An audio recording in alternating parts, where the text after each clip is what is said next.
Boa tarde, gente. Como fui apresentada já, né, meu nome é Marília, sou procuradora da República.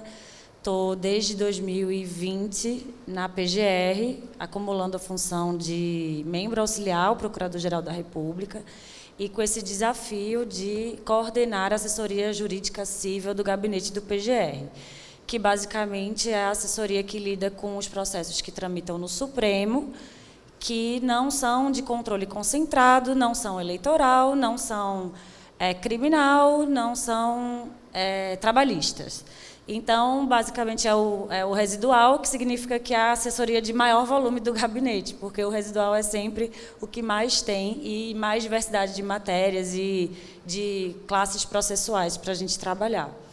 E, dentre essas classes processuais, uma que acabou se destacando muito para a gente, na nossa atuação, na nossa percepção, foi a suspensão de segurança, e daí que surgiu a ideia de a gente compartilhar, como a doutora Vera Nilva falou, e desde já agradeço suas palavras e penso que a nossa intenção seja exatamente essa, de compartilharmos esse conhecimento, porque a gente sente que há uma necessidade de um Ministério Público mais proativo no Supremo Tribunal Federal e no Superior Tribunal de Justiça.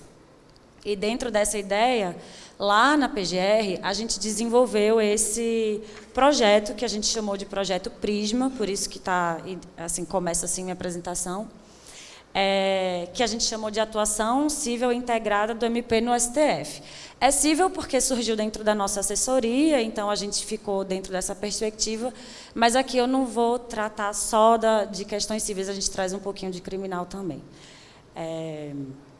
Mas foi esse intuito que a gente teve ao pensar em compartilhar esse conhecimento. Já tivemos a oportunidade de conversar um pouco com colegas de outros ministérios públicos, no âmbito do CNMP também, sempre com resultado muito proveitoso, e eu penso que a partir disso, a partir dessa troca e dessa vivência e dessa reflexão, que é muito pautado na prática, já antecipo a vocês que a proposta do módulo aqui é mais da nossa experiência de atuação prática nesse período, principalmente perante o Supremo, mas trago um pouco de questões do STJ também, do que a gente viu que funciona, que não funciona, e o que é que a gente pode se valer disso para fazer um Ministério Público mais forte nesses tribunais. E aí, enfim, o meu módulo é sobre a suspensão de segurança, e eu começo com essa pergunta, de por que estudar, né, a suspensão de segurança, a suspensão de liminar, como uma forma de atuação integrada junto aos tribunais superiores. O curso, num todo, que vocês estão fazendo aqui no Ministério Público do Tocantins, ele é voltado ao estudo dos recursos especial e extraordinário. E aí, o que é que a suspensão tem a ver com isso, né? O que é que a suspensão e a reclamação, que depois Márcio, meu colega, vai tratar com vocês, tem a ver com essa atuação dos recursos especial e extraordinário.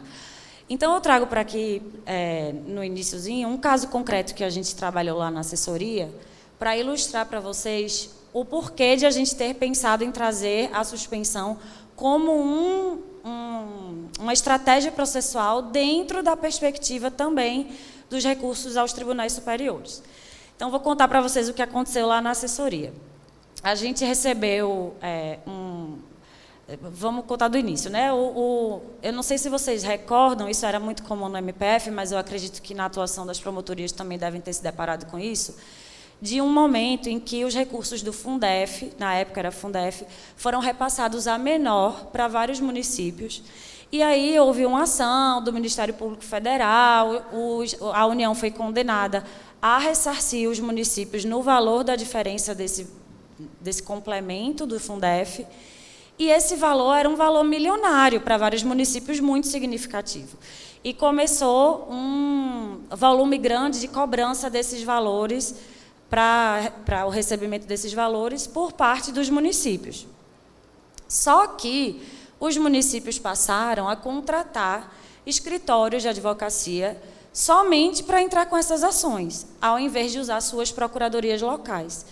E aí o que acontecia na hora de receber os valores? Eles pegavam o valor da condenação do Fundef e pediam que fosse destacado o valor correspondente aos honorários contratuais com esses escritórios de advocacia.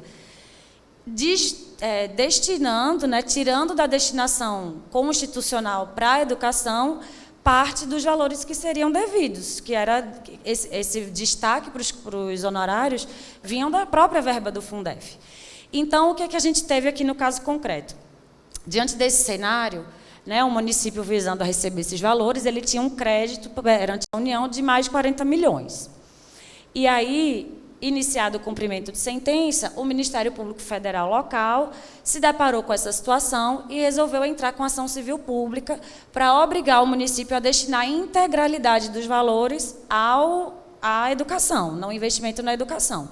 E a questão de como ele ia pagar ou arcar com esses honorários, que fosse debatida em outra esfera, mas esses valores do Fundef não poderiam ser usados para essa finalidade.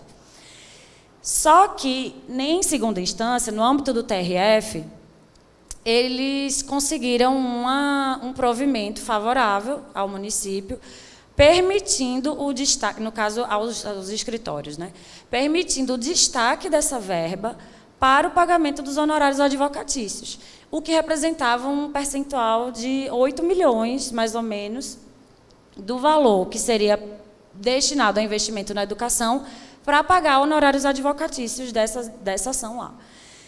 E aí a gente recebe isso em sede de agravo em recurso extraordinário, porque a gente agravou da decisão, a gente, no caso, né, entrou com recurso extraordinário, não foi admitido no tribunal, aí entrou com agravo em recurso extraordinário, e chega esse agravo em recurso extraordinário inadmitido na assessoria, para a gente se manifestar em parecer, no caso lá no âmbito da Procuradoria-Geral da República. E ficamos refletindo o que é que a gente poderia fazer, porque, em relação ao agravo em recurso extraordinário em si, havia alguns óbices que nos mostravam que, possivelmente, ele não seria provido. Era muito difícil a chance de conseguir um provimento, principalmente porque se tratava de um agravo em recurso extraordinário de uma liminar deferida em ação civil pública. Então, não tinha ainda sentença e... eu acho que vocês viram hoje de manhã, mas há alguns óbices, né, ao conhecimento do agravo em recurso extraordinário nesse caso.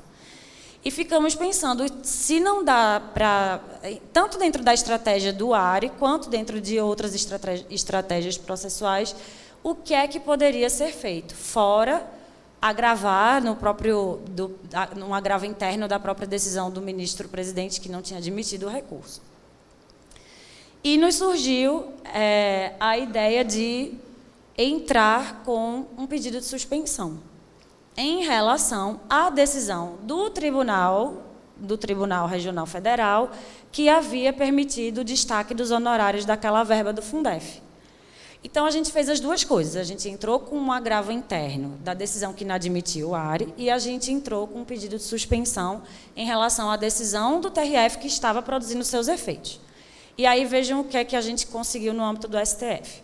A gente entrou com essa STP, suspensão de tutela provisória, em 22 de fevereiro de 2021.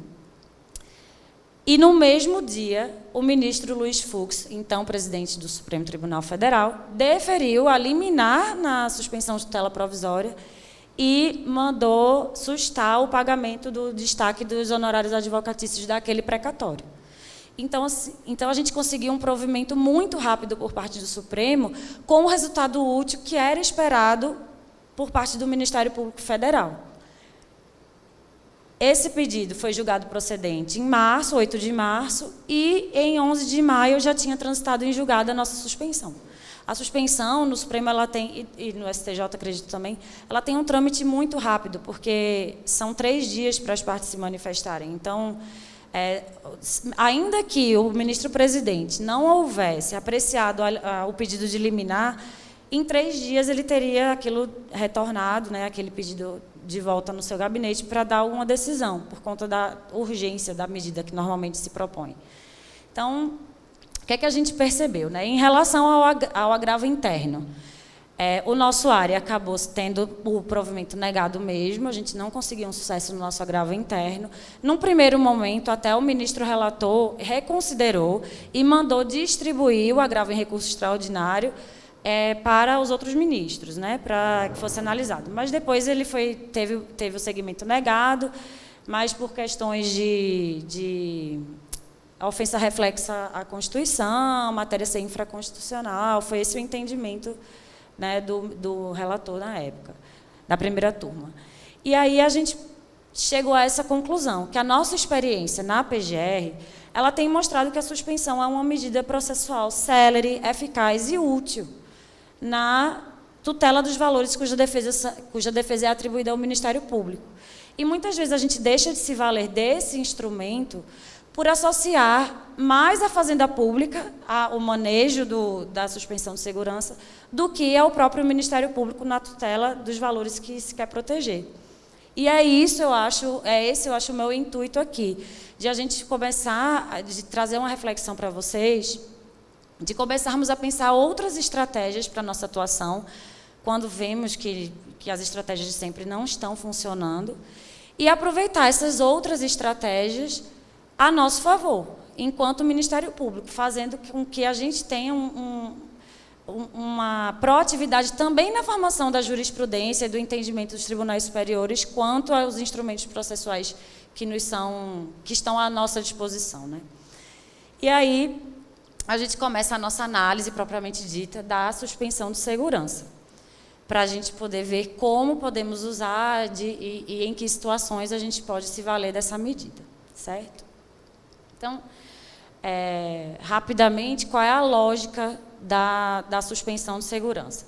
A suspensão de segurança ela surge em decorrência da própria existência do mandado de segurança. Então, em 1934, quando a Constituição de 34 prevê o mandado de segurança e confere essa importância aos direitos individuais, principalmente os direitos de primeira geração, permitindo ao indivíduo, ao cidadão, o exercício de uma medida de cautela contra o Estado se vê numa situação de necessitar de uma medida contra essa medida de cautela, porque em certas ocasiões esse direito que é de primeira geração é um direito individual e, quando confrontado aos direitos da sociedade como um todo, aos direitos coletivos, ele pode trazer um prejuízo à coletividade. Então, surge a ideia da suspensão de segurança dentro da lógica do princípio da supremacia do interesse público e como medida de contra-cautela à cautela assegurada por meio do mandado de segurança. Então, essa é a lógica do surgimento dessa medida. E acaba que a suspensão de segurança ela é um pouco alvo de crítica na doutrina, enfim, porque ela surge como um poder a mais para o Estado frente ao administrado. Mas a gente pode fazer dela também uma forma de proteção do próprio administrado tutelado pelo Ministério Público. Então, acho que vale a pena a gente fazer essa reflexão. E aí, naquele primeiro momento, e até a Constituição de 88, só quem podia se valer da medida da suspensão de segurança era a Fazenda Pública. Era assim que era prevista na legislação existente à época. E, a partir da Constituição de 88, por uma interpretação constitucional do Instituto, é que se admite a legitimidade do Ministério Público para propor a medida. Nessa lógica de que, se ao Ministério Público cabe o manejo de instrumentos para a tutela dos interesses que são de sua atribuição proteger, também caberia o manejo da suspensão de segurança. Mas isso era uma interpretação construída, doutrinária e admitida pela jurisprudência, que só vai se tornar uma interpretação posta na lei a partir da medida provisória 2180/35 de 2001, que altera a Lei 8.437 para prever expressamente que a suspensão de liminares deferidas contra o poder público, em ações movidas contra o poder público, pode ser requerida pelo Ministério Público ou pela pessoa jurídica de direito público interessada, em caso de manifesto, e a gente vai ver esses outros requisitos. E aí vem a questão, e nos tribunais superiores, como fica essa legitimidade? Há uma luta do Ministério Público Estadual pela representatividade perante os tribunais superiores. E essa luta se refletiu aqui também na construção da própria legitimidade para propor medidas autônomas perante os tribunais superiores. Então, num primeiro momento, a interpretação era que essa legitimidade era exclusiva do Procurador-Geral da República, se valendo das seguintes, né, normas que vigiam e vigem até hoje.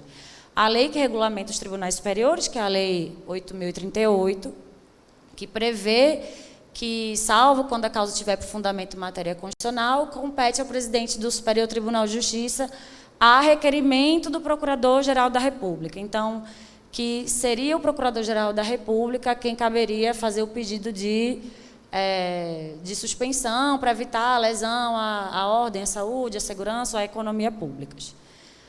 A Lei Complementar 75, que regulamenta o âmbito do Ministério Público da União, também prevê que, nas causas de competência do STF e do STJ, quem vai atuar é o Procurador-Geral da República, incumbindo a ele, né, as funções também de Ministério Público Federal junto ao Supremo.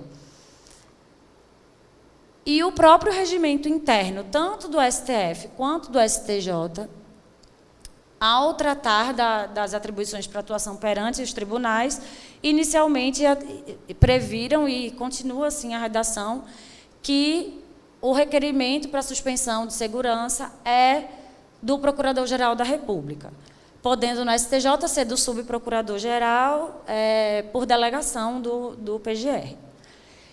E aí, essa luta do Ministério Público Estadual pelo reconhecimento da legitimidade para atuar perante os tribunais superiores conduziu à decisão proferida na reclamação 7.358, em que se firmou o entendimento de que a legitimidade ativa autônoma do Ministério Público, de que há, né, a legitimidade ativa do Ministério Público Estadual para propor reclamação. Nesse julgado se tratou de reclamação, mas esse entendimento da reclamação ele é estendido a qualquer medida autônoma proposta perante o Supremo. Então, o precedente da reclamação ele foi utilizado e é utilizado até hoje nas suspensões, e aí já está bem pacífico no Supremo, nem se questiona mais a questão da legitimidade do Ministério Público Estadual para propor a medida, e no âmbito do STJ também. Se passou a reconhecer a legitimidade do Ministério Público Estadual para propor a medida suspensiva, decorrente desse precedente. É um precedente bem interessante, houve um grande debate à época sobre a legitimidade do Ministério Público Estadual. Quem se interessar pelo assunto, vale a pena ler o inteiro teor, porque o debate dos ministros, o voto do ministro Aires Brito é muito bem construído, eu acho que é um precedente muito importante para o reconhecimento da legitimidade do Ministério Público Estadual. Mas, então, com base nisso, a gente tem hoje, que é tranquilo e pacífico, que há legitimidade do Ministério Público Estadual para propor medida suspensiva perante o Supremo e o STJ. E aí vamos entrar agora na própria suspensão, no próprio Instituto da Suspensão. Como eu estava falando para vocês, inicialmente, ela vem como uma contracautela dentro do instrumento do mandado de segurança. E ela, inclusive, por um tempo foi prevista na Lei de Mandado de Segurança, depois ela passou até estar no CPC de 39, e até chegar na formatação atual, em que se permite que ela seja utilizada também contra outras decisões que não as proferidas dentro do instrumento do mandado de segurança.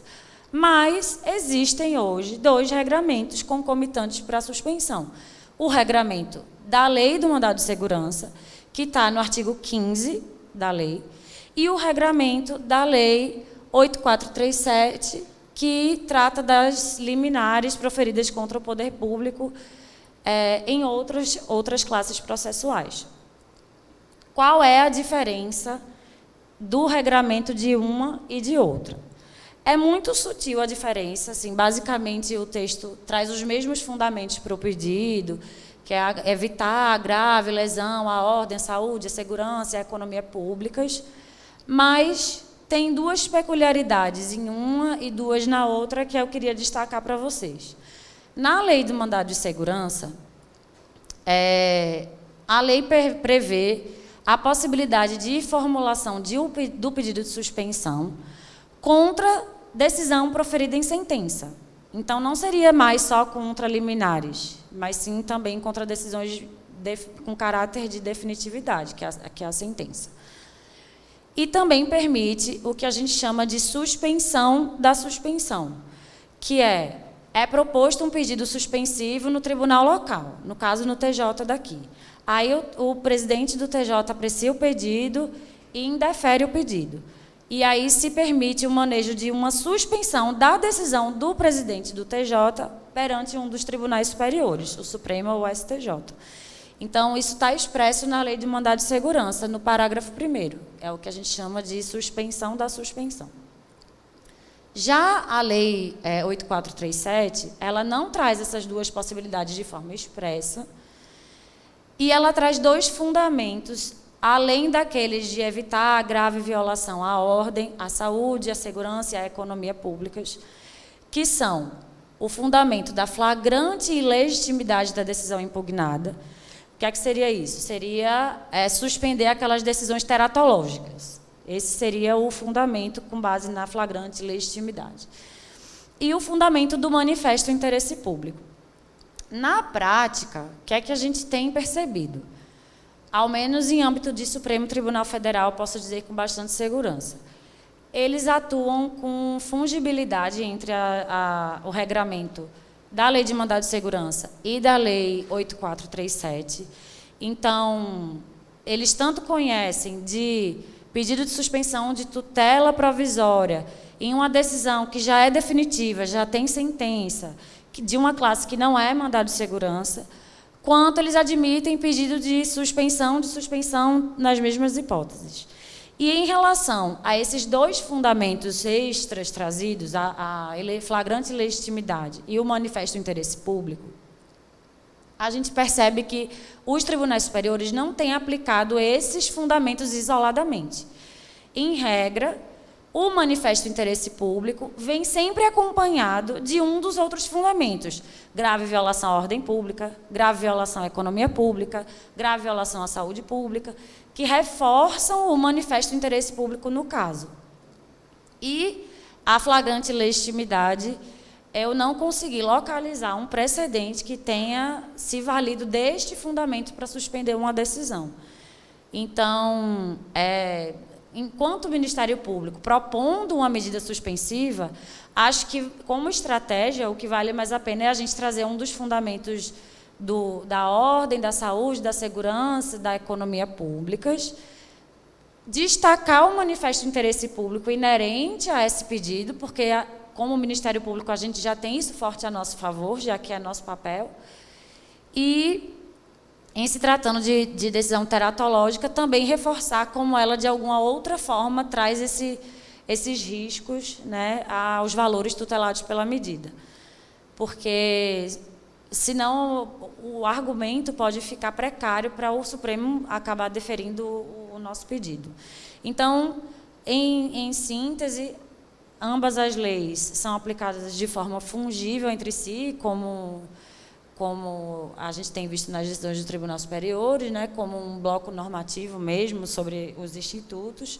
E, inclusive, o próprio STJ chama o instituto de suspensão de liminar e sentença. Quando a gente vai fazer a pesquisa, ele já coloca como uma coisa só, mostrando que ele não faz essa restrição de ser suspensão de sentença ser só no mandado de segurança. Então, acho que isso é bem tranquilo. E em relação aos fundamentos específicos, né? Quando é que a gente pode, como Ministério Público, se valer desses fundamentos específicos? Na questão da saúde pública, acho que um exemplo muito comum é o contrário. São os estados propondo o pedido de suspensão quando há uma decisão numa CP nossa pedindo, por exemplo, o fornecimento de um medicamento. E aí vem o município, entra com a medida suspensiva no Supremo, dizendo que vai causar um abalo à saúde pública local, porque ao destacar orçamento para entregar esse medicamento, vai deixar de fornecer outros. Isso sempre também vem em conjunto com a violação à economia pública. A gente tem o hábito de ver o argumento sendo utilizado do outro lado. Mas, durante a pandemia, houve situações em que esse fundamento poderia ter sido utilizado e foi utilizado para a defesa do interesse público coletivo mesmo, tutelado por a gente.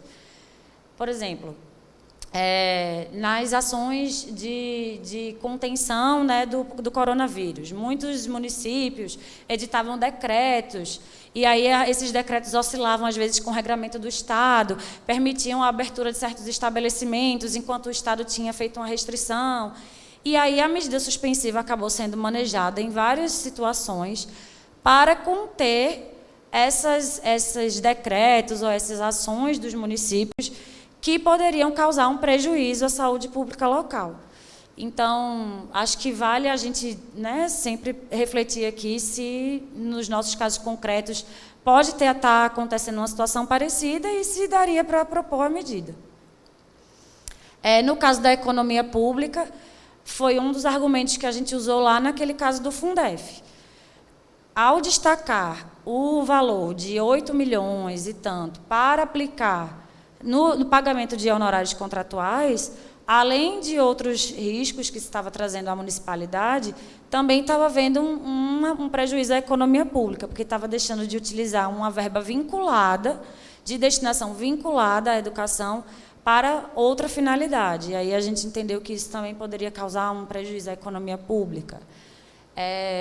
Um risco à segurança pública. Eu vou até trazer esse caso mais adiante, mas um dos principais precedentes em matéria criminal que a gente tem em suspensão é com base nesse fundamento da segurança pública. A colocação em estado de liberdade de uma pessoa tida como muito perigosa, enfim, para a sociedade, por diversas questões, a gente vai ver daqui a pouco no precedente, pode ser considerado um fundamento de violação à segurança pública para a propositura de um pedido formulado pelo Ministério Público. E a ordem pública, eu acho que é o fundamento mais comum de ser utilizado nas proposituras de pedido de suspensão, principalmente por essa acepção jurídico-constitucional que a gente traz aqui, que é o que é isso, né? A suspensão, ela não admite que a gente faça uma análise do mérito da ação subjacente de forma aprofundada. Ela é realmente uma medida de contra-cautela. Então, assim como a de cautela vai ter um juízo perfunctório da matéria, aqui a gente também vai ter um juízo perfunctório da matéria. Mas há certas situações em que a ofensa a um precedente do Supremo, a uma súmula vinculante, ou até a norma constitucional propriamente dita, ou um entendimento firmado em controle concentrado, ela é flagrante, ou entendimento em recurso repetitivo do Superior Tribunal de Justiça. E aí, nesses casos, a gente se vale desse fundamento de violação à ordem pública na acepção jurídico-constitucional, trazendo um pouco de matéria de mérito da ação de origem, mas para dizer que a gente está com esse intuito protegendo a ordem sistêmica. Se há o risco de ofender o entendimento já pacificado do Tribunal Superior, a gente tem que suspender essa decisão até que isso seja tramitado nas vias regulares, ordinárias, para que não se perpetue essa violação, né, ao entendimento já pacificado da ordem jurídica. Então, é uma dos fundamentos que a gente mais tem utilizado lá na PGR, é esse fundamento da acepção jurídico-constitucional. E dentro da ordem pública é muito comum de trazer também a ordem administrativa e outras vertentes da ordem pública. É o fundamento realmente mais maleável que a gente tem dentre esses para a propositura do pedido. E, além desses, eu trouxe aqui para ilustrar para vocês esse fundamento que eu chamei de fundamento extralegal, que é o efeito multiplicador. Também é um fundamento muito utilizado tanto pelo Supremo Tribunal Federal quanto pelo Superior Tribunal de Justiça para deferir ou denegar os pedidos de suspensão. E o que é esse efeito multiplicador? É a potencialidade da decisão que a gente está questionando ser reproduzida em diversos outros processos da mesma forma, trazendo um impacto muito maior do que se vista isoladamente. E aí, para a gente demonstrar que isso tem a chance de acontecer, é importante a gente trazer quantos processos tramitam da mesma matéria, ou o impacto financeiro trazido por cada um, ou outro aspecto que comprove esse potencial efeito multiplicador. E aí eu trouxe um precedente, esse precedente do STJ, para ilustrar para vocês como o STJ tem, né, utilizado. É um precedente bem recente, 25 de abril desse ano agora, né, e a ministra-presidente traz essa ideia de que mais se justifica a excepcional admissão do pedido de suspensão e sentença quando se atenta ao potencial efeito multiplicador causado pelas decisões, face à existência de 723 municípios que recebem. Então, há uma lógica de argumentação que demonstra que aquela decisão ali ela pode ter impacto em várias outras situações análogas a trazer esse potencial efeito multiplicador. E aí eu acho que é um fundamento coringa também para a gente utilizar em ambos os tribunais, o potencial efeito multiplicador. E para rebater também, se a suspensão é proposta contra uma ação nossa e trazem esse fundamento, mas não trazem o impacto real trazido, né, pelas decisões, a gente questionar, esse potencial efeito multiplicador ele não é genérico, cadê a demonstração dele? Se não há, também é um fundamento para a denegação do pedido por parte, né, dos tribunais superiores. Aí o precedente do Supremo utilizando também o mesmo fundamento, só para mostrar para vocês que ambos os tribunais têm adotado, e mais para deixar no material que depois vocês vão receber, para vocês terem esse histórico. E aí, agora na questão processual mesmo, né, em relação ao cabimento, quando é que a gente pode utilizar a suspensão, pedido de suspensão nos tribunais superiores? Da decisão, como a gente viu ali na lei, que antecipa efeitos da tutela, liminar, concessiva de mandado de segurança, proferida por tribunal em única ou última instância. Também é cabível, em relação aos provimentos jurisdicionais contra o poder público na origem, e que haja potencialidade de causar grave lesão à ordem, à saúde, à segurança ou à economia públicas. Essa é a regra geral do cabimento dos pedidos suspensivos. E aí eu chamo a atenção a alguns detalhes dentre essas regras aí do cabimento. Aquilo que eu destaquei já, de que não é viável uma análise aprofundada do mérito da ação da origem. Então, a gente só pode fazer um juízo mínimo de delibação sobre a matéria de fundo.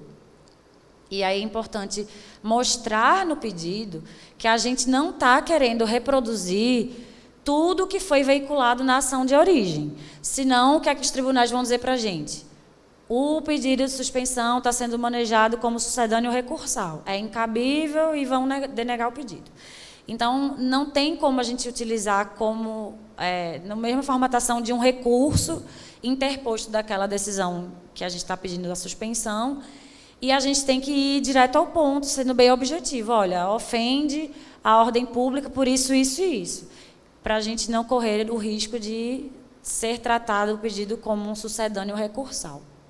O pedido de suspensão, ele também não se presta à anulação ou reforma da decisão, porque ele não tem essa aptidão de substituir os recursos cabíveis na origem.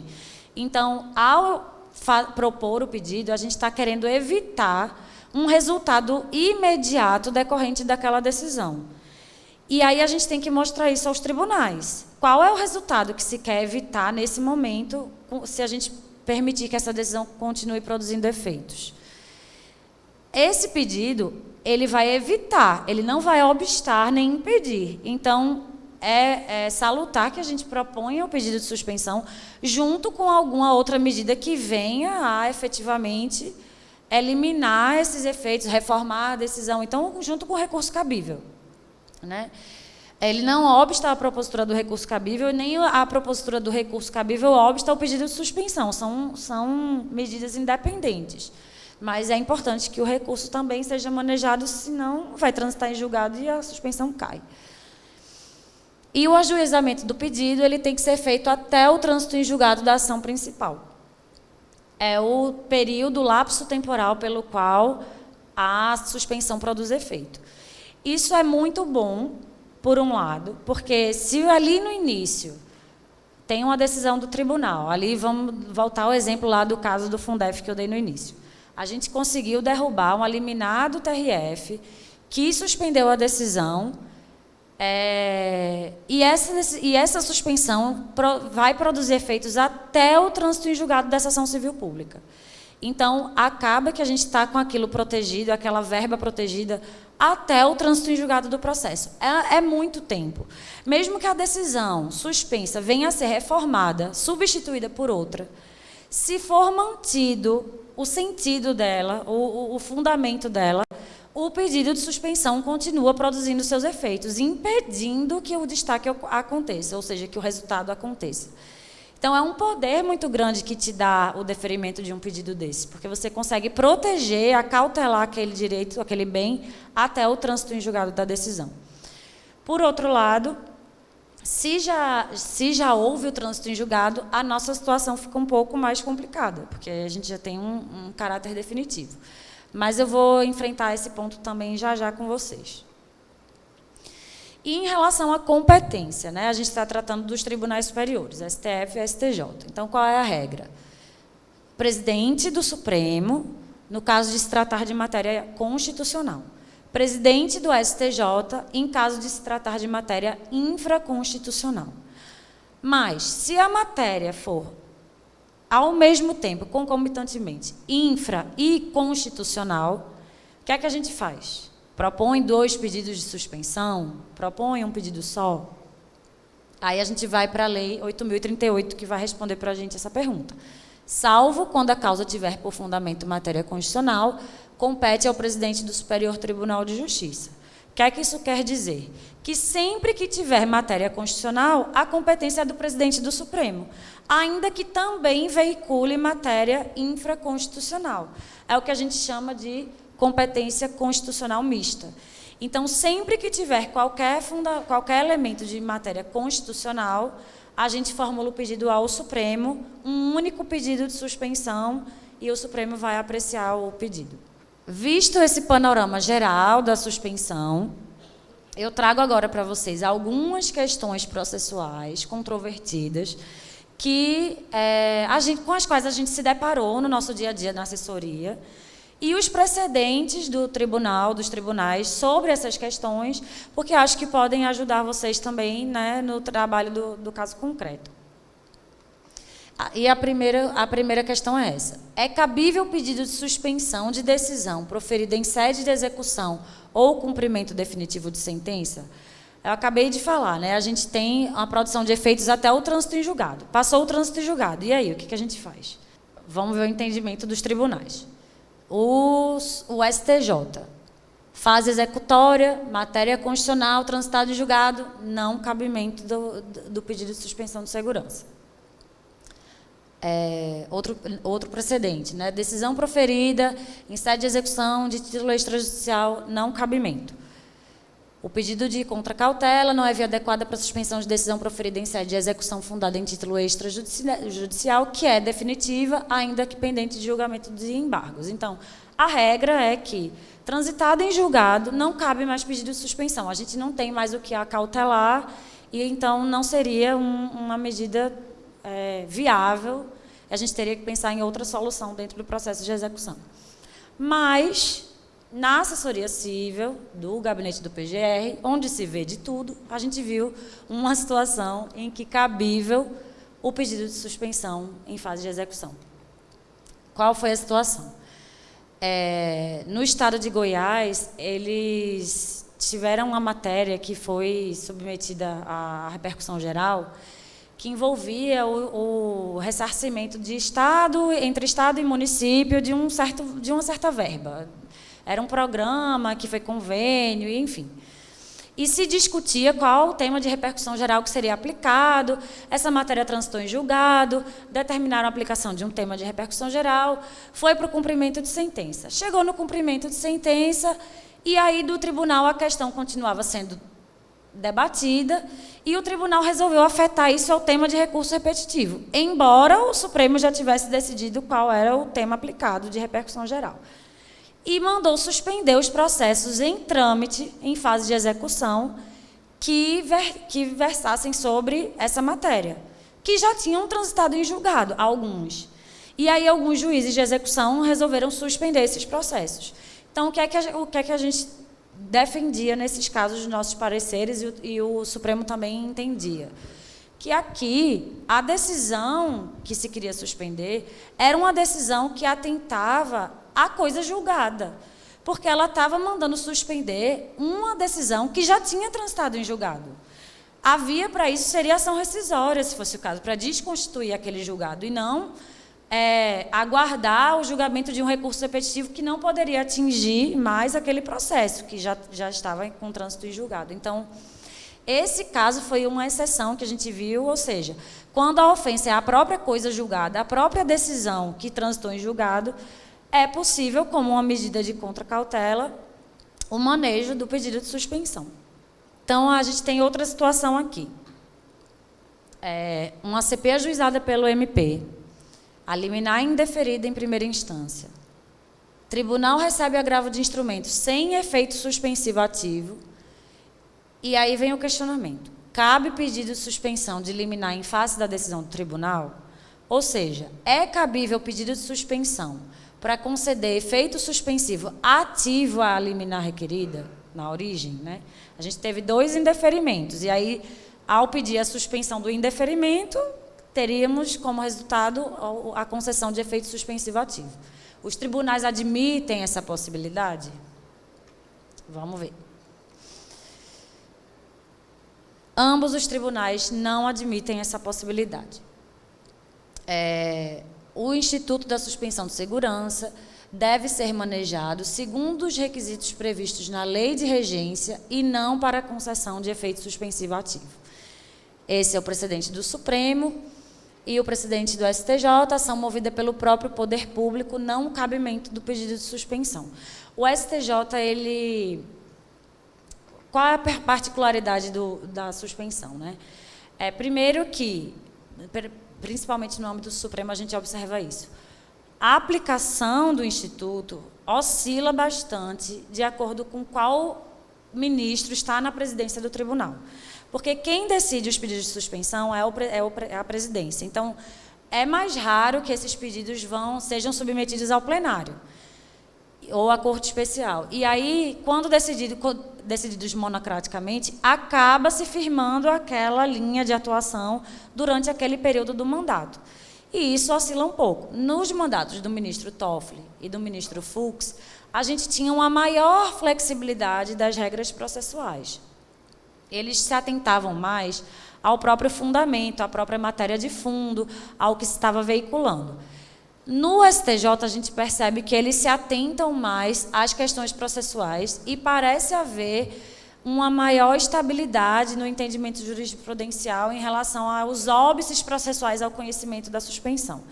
Então, um desses óbices que eu percebi nas pesquisas em relação ao STJ é que eles não admitem que o próprio ente integrante do poder público, e aqui eu incluiria o próprio Ministério Público, que propôs a ação na origem, formule também o pedido de suspensão no tribunal. Então, se a gente é o autor da CP, pelo que eu vi do STJ, eles não admitiriam que nós sejamos também os proponentes do pedido de suspensão. O Supremo não faz essa restrição. O Supremo ele tem admitido. Mas agora, na gestão da ministra Rosa, ela também estava colocando esse óbice processual, de que de conhecer estritamente os pedidos de suspensão propostos contra o poder público, em ações, né, na origem propostas contra o poder público. Eu acho que há espaço para a gente argumentar isso, principalmente no âmbito do Ministério Público, porque muitas das nossas ações são propostas contra o poder público. Mesmo que depois o pedido de suspensão seja a favor do pedido formulado na origem, não necessariamente é um pedido de efeito suspensivo ativo, porque a gente pode ter conseguido eliminar em algum momento. Aí a gente chega nessa segunda situação aqui, que é o que a gente está chamando de pedido de suspensão para repristinar os efeitos de uma liminar anteriormente concedida. Qual seria a situação? Uma CP proposta pelo MP, liminar deferida em primeira instância, tribunal recebe agravo de instrumento com efeito suspensivo ativo, com efeito suspensivo, e vem a questão, caberia o pedido de suspensão perante, né, os tribunais superiores? No âmbito do Supremo Tribunal Federal, a gente vê a possibilidade. Os ministros têm conhecido dos pedidos nesses casos e não têm feito essa restrição de que teria que ter sido veiculada a ação na origem por outro ente que não pelo próprio Ministério Público requerente. Eu trago aqui o precedente do ministro Fux, 2021. Né? Trata-se de suspensão. No caso aqui, o pedido de suspensão ele tinha sido ajuizado contra o Estado de Rondônia, em relação a uma questão lá estadual, por meio de ação civil pública, se conseguiu eliminar, a liminar foi derrubada no tribunal, e aí ele não enfrenta a questão processual, ele já passa direto para o mérito. Em casos como dos autos, em que a decisão encontra-se dissonante da jurisprudência da Corte, aquele fundamento que eu falei, da acepção jurídico-constitucional entra aqui, é preciso reconhecer que, ao menos em um juízo não exauriente de cognição, próprio da via processual, há grave risco de lesão à ordem pública e econômica do Estado. Então, o Supremo, ele vinha admitindo. Agora, na gestão da ministra Rosa, na presidência da ministra Rosa, a gente teve um caso em que a PGR propôs o pedido de suspensão e a ministra deixou de conhecer do pedido por entender não ser cabível, uma vez que o Ministério Público era o autor da ACP na origem. E aí ela demonstrou que é filiada, digamos, a esse entendimento mais restritivo que é adotado pelo Superior Tribunal de Justiça. Mas a presidência da ministra Rosa termina agora, em agosto, de agosto para setembro, vem o ministro Barroso, e a gente vai ter uma nova oportunidade de ver como ele se comporta enquanto presidente do Supremo em relação ao entendimento quanto à suspensão. Então, eu acho que a gente tem que exercer esse papel de ir buscando o nosso espaço e ir lutando para formar uma jurisprudência favorável aos nossos pleitos nesse sentido. O Ministério Público ele não tem uma atuação excessiva em sede de suspensão. Quando se propõe uma medida, em regra, é porque há algo muito grave acontecendo. E eu acho que a gente tem espaço para demonstrar isso para os tribunais, sabe? Então, eu mostrei que tem ministros que entendem possível, mas também, né, tem que dizer para vocês que no STJ isso é mais difícil. Tem esse precedente aqui que eu trouxe também desse ano, então a atual presidência também não admite, justamente com esse fundamento, conforme entendimento firmado pelo Superior Tribunal de Justiça, a exigência consignada expressamente no artigo 4º da 8437, de que o poder público seja réu na ação originária, tem como objetivo afastar uma situação de surpresa a que o ente público poderia ser submetido, evitando-se a execução provisória de uma decisão com potencial risco de lesão à ordem, à saúde, à segurança e à economia públicas.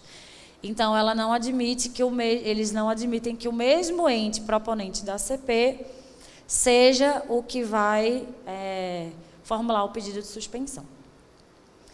Mas acho que a gente pode tentar mesmo assim e tentar defender que aqui não se trata de poder público propriamente dito, mas da defesa de um interesse público que é veiculada pelo Ministério Público e fazer uma construção nesse sentido para conseguir que seja conhecido o pedido. E aí uma outra questão processual que a gente já enfrentou lá na assessoria, né? É cabível o pedido de suspensão para assustar os efeitos de decisão proferida em sede de controle concentrado de constitucionalidade, ADI estadual? Então, o que acontece? O PGJ entra com uma ação contra a lei de determinado município, representa pela inconstitucionalidade, o tribunal defere a liminar, suspendendo os efeitos dessa lei até que seja julgada definitivamente a ação. E aí, uma das partes entra com um pedido de suspensão dessa decisão do tribunal, desfavorável, no caso aqui, ao pedido do PGJ. Só que a gente está lidando com lei em tese. Então, como defender ou que caminho seguir para dizer que a suspensão é cabível, não é cabível, ou em que situações ela seria, né? O que é que os tribunais entendem? No caso, o Supremo, porque é a ADI estadual.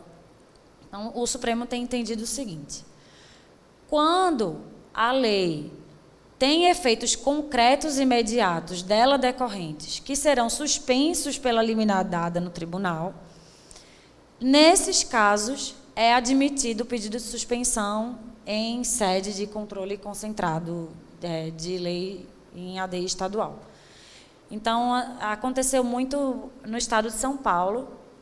O MP estava entrando com muitas ações para suspender os efeitos de leis municipais que previam uma espécie de auxílio contra o desemprego.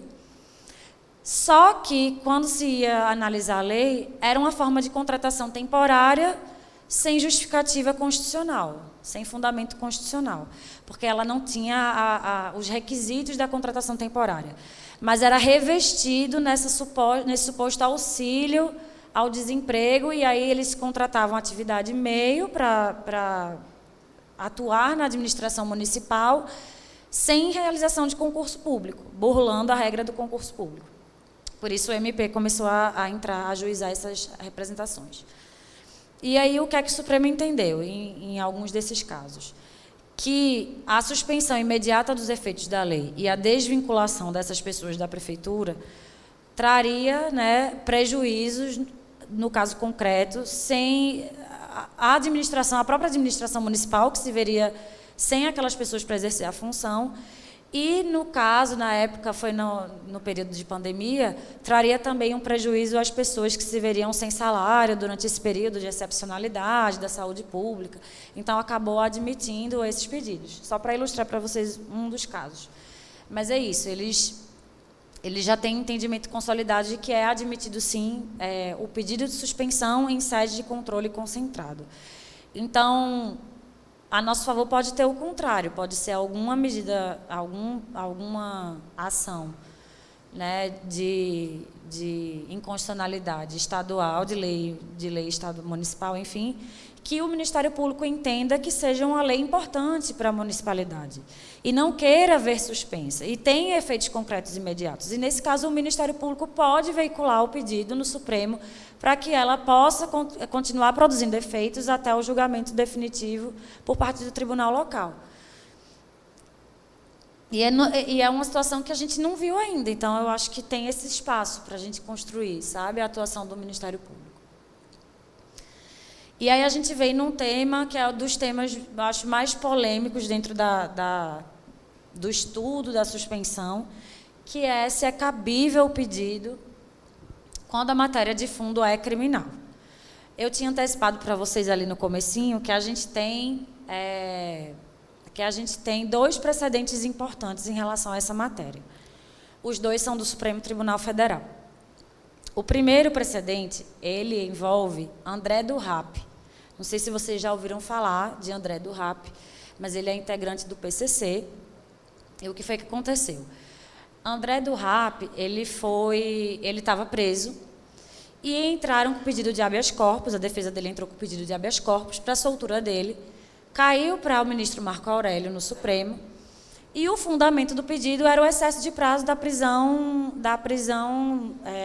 preventiva. E o ministro, cautelarmente, ou seja, sem aguardar o julgamento por todo o tribunal, liminarmente, deferiu o pedido e determinou a soltura dele. E aí, imediatamente depois de determinar a soltura, submeteu a decisão ao crivo do Supremo Tribunal Federal, do plenário. E aí, o que é que o plenário decidiu? Antes disso, aliás, não submeteu ao crivo do plenário. A PGR entrou com um pedido de suspensão dessa decisão do ministro. Então, a gente tem duas situações muito atípicas aqui. A primeira, a propositura de um pedido de suspensão em matéria criminal, que por si só já é polêmica. E a segunda é que o pedido foi formulado contra uma decisão do ministro do próprio Supremo, porque a decisão foi do ministro Marco Aurélio, determinando a soltura. Mas, dada a gravidade da situação, a periculosidade representada por esse sujeito, segundo o entendimento do Supremo, eles conheceram do pedido de suspensão e deferiram o pedido de suspensão. E aí eu trago para vocês aqui o precedente. É a suspensão de liminar 1395. E o fundamento principal é a ofensa à segurança pública. Então, o que é que eles entenderam, né? Presença dos requisitos para o deferimento, resguardo da jurisprudência do STF, inexistência de revogação automática da prisão preventiva. Então, 2 fundamentos, a segurança pública e a ordem pública, porque ele está protegendo os entendimentos pacíficos do Supremo em relação à interpretação da revogação automática da prisão preventiva. Pedido de suspensão ajuizado pela Procuradoria-Geral da República contra a medida liminar concedida nos autos de habeas corpus, número tal, no qual se determinou a soltura de André de Oliveira Macedo, André do RAP, líder da organização criminosa Primeiro Comando da Capital, PCC. O risco de grave lesão à segurança e à ordem públicas, a segurança e a ordem públicas revela-se patente, uma vez que subsistem os motivos concretos que levaram à decretação e à manutenção da prisão preventiva do paciente. Trata-se de agente de altíssima periculosidade, comprovada nos autos, e há dupla condenação em 2º grau por tráfico transnacional de drogas. O investigado compõe alto nível hierárquico da organização criminosa denominada Primeiro Comando da Capital, PCC, e ostenta histórico de foragido por mais de 5 anos, além de outros atos atentatórios à dignidade e jurisdição. Então, vocês veem que, apesar de esse primeiro precedente ser muito bom, porque traz um precedente em matéria criminal, era uma situação muito excepcional, muito gritante, flagrante, os riscos à ordem e à segurança públicas, que levaram o Supremo a deferir a medida. Mas aí a gente tem um segundo precedente. Qual foi o segundo precedente? Acho que vocês lembram do caso da Boate Kiss, de Santa Maria, enfim, do incêndio, tudo o que aconteceu, e o julgamento recente do Tribunal do Júri. E aí, em sede recursal, o tribunal, ele obstou a prisão dos sentenciados, né, decorrentes do processo do Tribunal do Júri, entendendo que eles poderiam recorrer à liberdade. E isso foi objeto de pedido de suspensão no Supremo Tribunal Federal. Aí vamos ver. E aí o Supremo forma o segundo precedente em matéria criminal, que é muito importante sempre que vocês decidirem veicular um pedido em matéria criminal, esses 2 precedentes. É o caso do júri da Boate Kiss, suspensão de liminar 1504. Medida cautelar em suspensão de liminar, decisão cautelar que impede a imediata execução de condenação proferida pelo Tribunal de Júri. Soberania do veredito do júri. Esse precedente é importante em duas lógicas, né? É um precedente do plenário em suspensão em matéria criminal e é um precedente do plenário que reforça a execução imediata da pena em condenações decorrentes do julgamento do Tribunal do Júri. Então, eles dizem que o cabimento do pedido de suspensão, que revela a matéria de natureza penal, é medida excepcionalíssima. Eles reconhecem isso. Uma vez que a natureza da controvérsia da causa de origem, relativa ao princípio constitucional da soberania do júri, e considerando a demonstração pelo Ministério Público do Estado do Rio Grande do Sul, então, uma suspensão em matéria criminal proposta pelo MP estadual, de grave comprometimento à ordem e à segurança pública na manutenção da decisão impugnada, verifica o cabimento excepcional do presente incidente perante esse Supremo Tribunal Federal. Isso foi ainda na presidência do ministro Fux. E aí ele coloca, uma vez atestada a responsabilidade penal dos réus pelo Tribunal do Júri, deve prevalecer a soberania do seu veredito nos termos do artigo 5º, inciso 38C da Constituição Federal, com a imediata execução da condenação imposta pelo corpo de jurados. Só fazendo uma retificação aqui. Eu disse que o precedente foi do plenário, mas, na verdade, não foi. O que aconteceu? Quando foi ao plenário, tinha perdido o objeto, a suspensão, e acabou não havendo manifestação do plenário sobre a matéria de mérito da suspensão. Mas a ministra Rosa, já na presidência, fez questão de enfatizar, eu acho que eu coloquei aqui, fez questão de enfatizar, em outros precedentes também, que ela particularmente entende inviável o manejo do pedido de suspensão em matéria criminal. Só que, como a gente tem esses dois precedentes, eu acho que a gente tem que continuar utilizando, só que verificando, principalmente na formulação do pedido, a demonstração da excepcionalidade da medida, de por que naquele caso é tão importante que o Supremo aprecie o pedido ou o Superior Tribunal de Justiça. Então, eu fiz a ressalva aqui, eu coloquei esse precedente e achei interessante que, em um dos casos em que ela diz inadmissível o manejo na matéria criminal, o ministro Toffoli fez questão de ressalvar o entendimento dele de que é admitido o cabimento. Penso, então, que há espaço. A gente tem os precedentes e aí a gente tem que fazer o manejo de acordo com a nossa atuação e verificar quando é o caso, né, da necessidade do pedido de suspensão. Mas é um recurso, no caso, é uma medida processual a nosso favor que a gente tem também em matéria criminal. No Superior Tribunal de Justiça, tradicionalmente, eles não admitiam o cabimento em matéria criminal. Sempre foi inadmitido. Mas esse ano,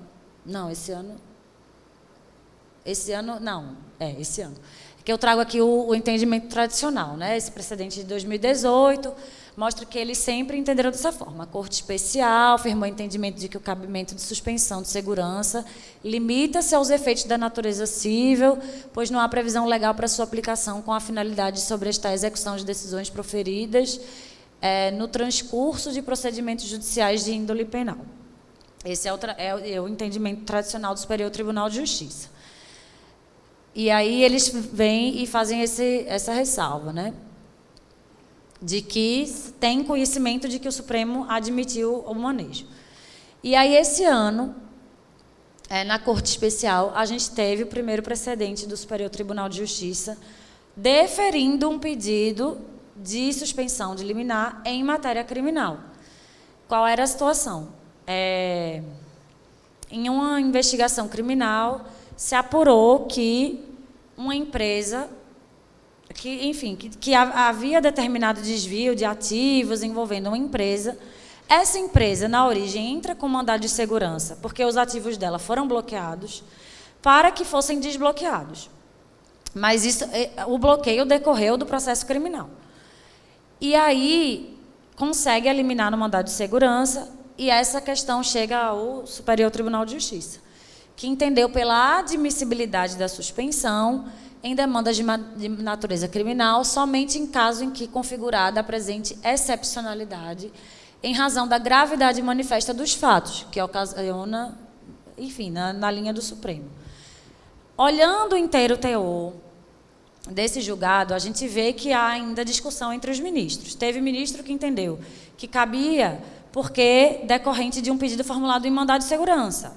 Então, se é cabível o mandado de segurança para discutir uma questão de natureza criminal, naquele caso também seria cabível a contracautela, que seria a suspensão de segurança. Teve ministro que entendeu que era cabível porque entendeu excepcional a situação. E teve ministro que entendeu que não era cabível, não foi unânime o julgamento. Mas conseguimos um precedente em matéria criminal no Superior Tribunal de Justiça. Então, ao menos para dizer que, em relação à cautela dos bens decorrente de pedidos em matéria criminal, a gente já tem a possibilidade de manejo da suspensão de segurança de liminar no Superior Tribunal de Justiça. Acho que já foi uma grande vitória para o Ministério Público e, assim, a gente tem que continuar lutando para ampliar esse espaço de atuação, né?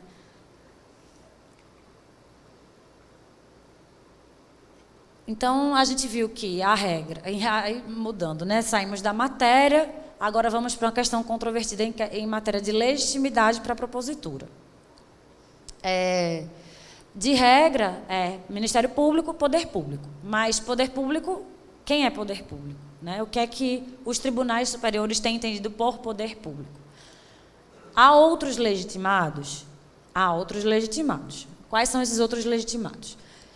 Então, há decisões da Suprema Corte que reconhecem a legitimidade de pessoa jurídica de direito público privado para a propositura de suspensão de liminar, desde que observada a atuação qualificada pela estreita defesa do interesse público, via geral, concessionárias, permissionárias de serviço público. Mas o pedido tem que veicular interesse público. Se essas pessoas, embora permissionárias e concessionárias, veicularem matéria que se vislumbre ser de interesse privado, aí não é admitido o pedido. Então, aí eu trago esse precedente do Superior Tribunal de Justiça. Admite-se a formulação do pedido de suspensão pelas pessoas jurídicas de direito privado quando prestadoras de serviço público, desde que na defesa do interesse público primário, correspondente a interesses da coletividade e decorrente da prestação de serviço. A pretensão deduzida, nesse caso concreto aí,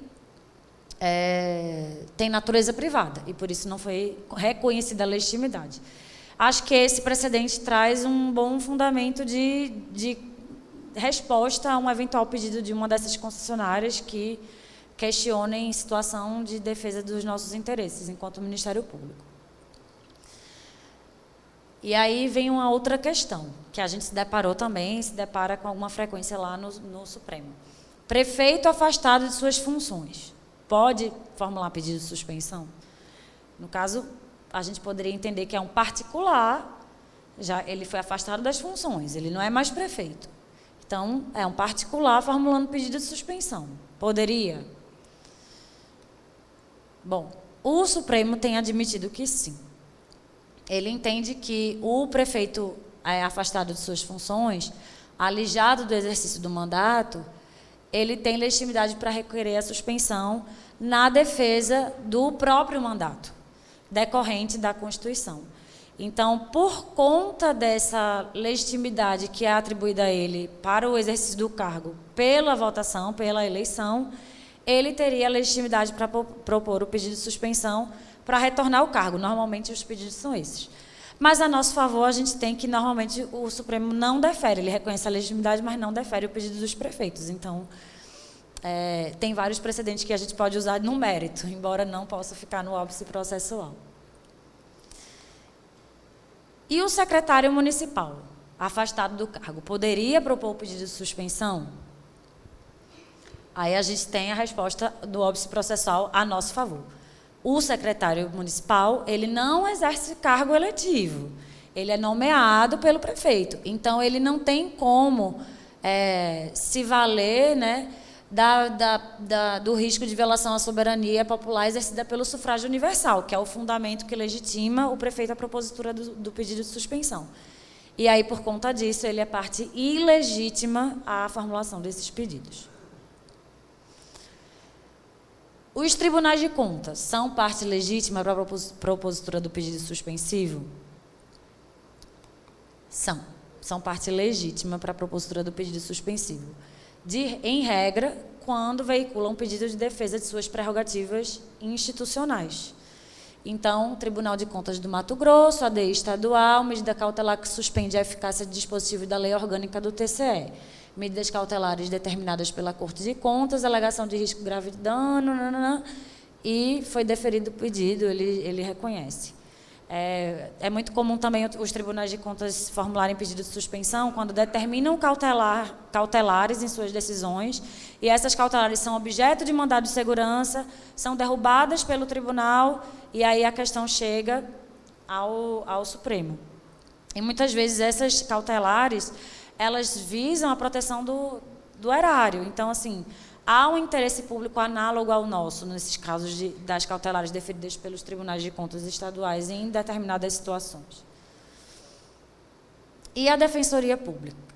Pode ajuizar pedido de suspensão?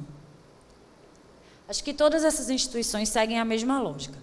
Os tribunais têm admitido quando elas veiculam pedido na defesa de suas prerrogativas institucionais. Então, assembleias legislativas, enfim, as casas legislativas como um todo, Defensoria Pública, Tribunal de Contas, que, de regra, não tem personalidade jurídica própria para propor, né, ações em nome próprio, sempre são representadas por outros órgãos.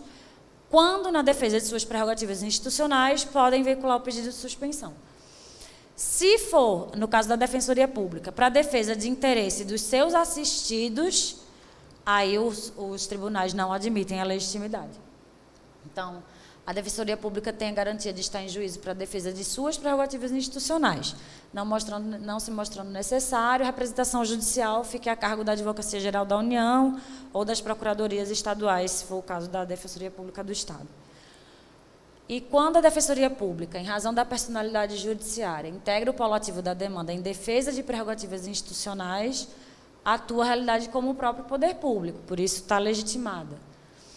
Aí, no presente caso, que foi um caso recente também, em 2022, né, a Defensoria estava veiculando o pedido voltado aos direitos dos assistidos e, por isso, foi reconhecida a ilegitimidade dela como parte autora. Então, já entrando no momento de finalização, a ideia era até mais a gente fazer um debate, mas por conta do tempo e porque eu quero que vocês aproveitem bem a apresentação também sobre a reclamação, que Márcio vai fazer daqui a pouco, eu vou fazer esses estudos de caso, mas comentando mesmo. Então, nesse caso 1, o que é que a gente tem? Foi um inquérito civil em trâmite no Ministério Público, instaurado por representação de candidatos aprovados em concurso público para diversos cargos em prefeitura municipal, que conclui que, de fato, há manutenção de servidores aposentados nos cargos de forma irregular. Eu não sei se isso acontece aqui nos municípios aqui do Estado, mas tem sido muito comum chegarem questões assim lá na assessoria, em que a lei estadual, a lei municipal, prevê como causa de exoneração do cargo a aposentadoria voluntária. É essa situação. E aí o que acontece? Não tem regime próprio de previdência nos municípios. Então, o servidor municipal, ele se aposenta pelo RGPS e quer continuar exercendo suas funções na prefeitura. Mas a lei diz que a aposentadoria voluntária é causa de exoneração. Então, em tese, ele teria que ser exonerado ou fazer novo concurso público, porque ele rompeu o vínculo a partir do momento em que se aposentou.